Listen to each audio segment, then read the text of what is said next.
शायद नरेंद्र मोदी जी के लिए, बीजेपी और आरएसएस के लिए मणिपुर हिंदुस्तान का भाग ही नहीं है।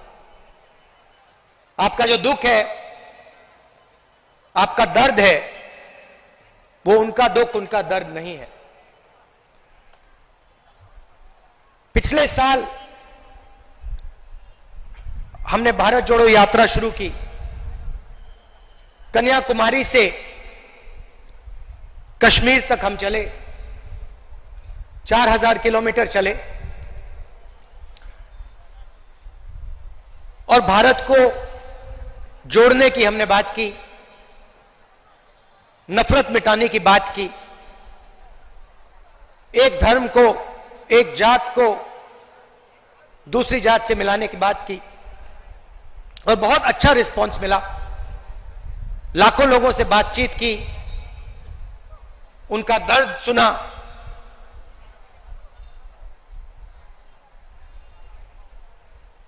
मुश्किल था मगर बहुत अच्छा लगा। लोगों ने कहा कि कन्याकुमारी से कश्मीर तक यात्रा की है तो फिर ईस्ट से वेस्ट में यात्रा होनी चाहिए। और मैं चाहता था कि जैसे हमने पैदल यात्रा की कन्याकुमारी से कश्मीर, वैसे ही हम ईस्ट से वेस्ट पैदल यात्रा करें। मगर चुनाव का समय है और उसमें हमें थोड़ा ज्यादा समय लगता, इसलिए कांग्रेस पार्टी ने, हमने निर्णय लिया कि ये बस यात्रा होगी, हाइब्रिड यात्रा होगी, बस यात्रा होगी, पैदल यात्रा होगी। सवाल उठा कि ये यात्रा शुरू कहां से होनी चाहिए। कोई लोग कह रहे थे कि वेस्ट में शुरू होनी चाहिए, कोई कह रहे थे ईस्ट में शुरू होनी चाहिए। और मैंने साफ कहा कि अगली भारत जोड़ो यात्रा सिर्फ मणिपुर से ही शुरू हो सकती है और कहीं से नहीं शुरू हो सकती।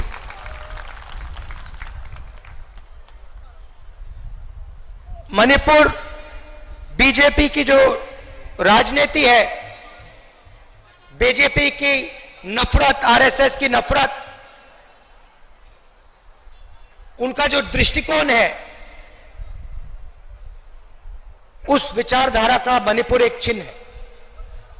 जो आपने यहां खोया, जो मेरे भाई ने बस के ऊपर कहा कि we have lost what is most precious to us, you have lost it because of the ideology of the BJP, because of the politics of the BJP, because of the hatred that the BJP and the RSS spread in their politics. I was listening to my brother when he was saying we have lost what we valued, and I was thinking to myself, yes, you have lost what you have valued, but we will find what you valued once again and bring it back to you. We understand, all of us on the stage understand the pain that the people of Manipur have been through. We understand the hurt, the loss, the sadness that you have been through. And we promise you, we commit to you that we will bring back what you valued. We will bring back the harmony, the peace, the affection that this state has always been known for. Question arises, Why Nyaya Yatra? Because we are going through a period of great injustice in India. Social, economic, and political injustice. Injustice against the people of Manipur,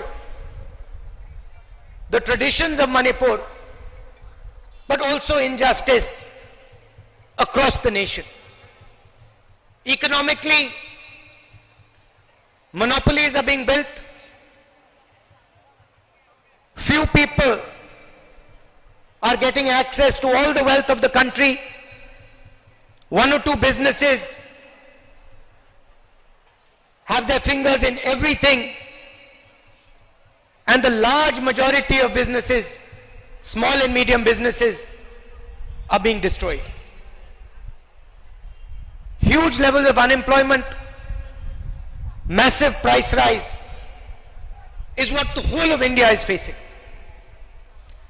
On the social side, the large mass of India's people,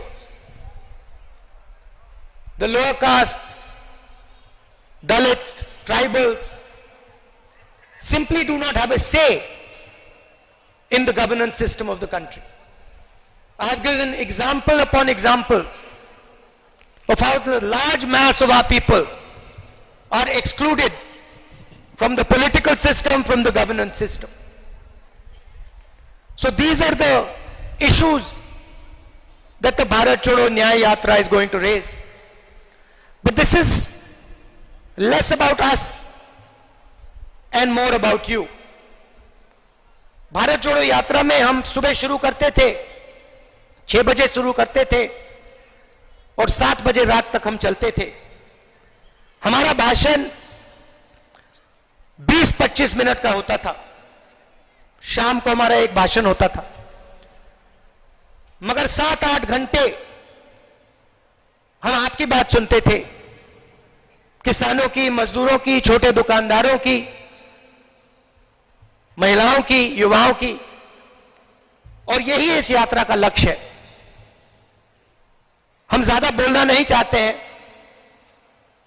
हम आपको अपनी मन की बात नहीं बताना चाहते हैं, हम आपकी मन की बात सुनना चाहते हैं, आपका दर्द समझना चाहते हैं और आपके साथ हिंदुस्तान का अगला जो विजन होगा, हिंसा का नहीं, नफरत का नहीं, मोनोपोलीज का नहीं,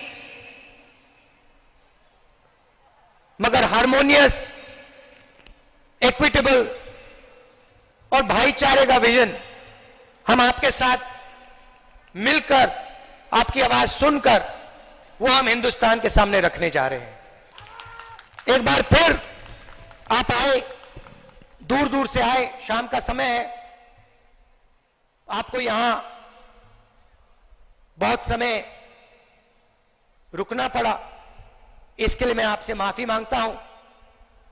और आने वाले दिनों में आपके साथ मिलने का मौका मिलेगा, बातचीत करने का मौका मिलेगा, गले लगने का मौका मिलेगा भारत छोड़ो न्याय यात्रा में. तो मैं काफी खुशी से आपसे मिलने की तैयारी करना. बहुत बहुत धन्यवाद. नमस्कार. जय हिंद.